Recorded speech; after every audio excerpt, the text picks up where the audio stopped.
ভুলে কারো গীবত করে ফেললে করণীয় কি?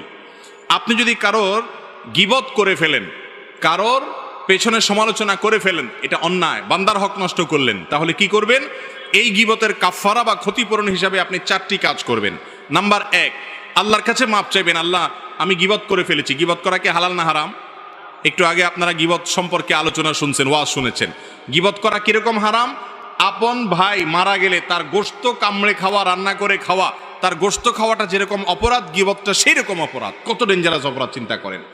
এই রকম অপরাধ আপনি করে ফেলেছেন, এটা যখনই আপনি আঁচ করবেন যে আমি এত গীবত করে ফেলেছি, সাথে সাথে আল্লাহর কাছে 1 নম্বর কাজ হলো মাপ চাইবেন। কি চাইবেন?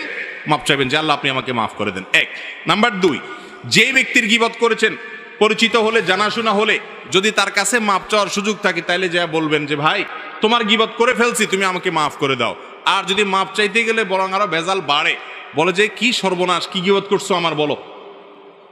এরপরে যদি সে শোনার পরে আরো উল্টা আপনার উপরে চড়াও হয়, সম্পর্ক নষ্ট হওয়ার ভয় থাকে, তাহলে দরকার নাই তার কাছে মাপ চাওয়ার। তাহলে সেক্ষেত্রে 3 নম্বর কাজ করবেন। সেটা কি? সেটা হলো তার জন্য আল্লাহর কাছে মাপ চাইবেন। এবং এ বিষয়ে বিভিন্ন হাদিসে বর্ণনা পাওয়া যায় যে গীবত হয়ে গেলে, যার গীবত করে ফেলেছেন তার নাম ধরে বলবেন আল্লাহ অমুককে আপনি মাফ করে দেন।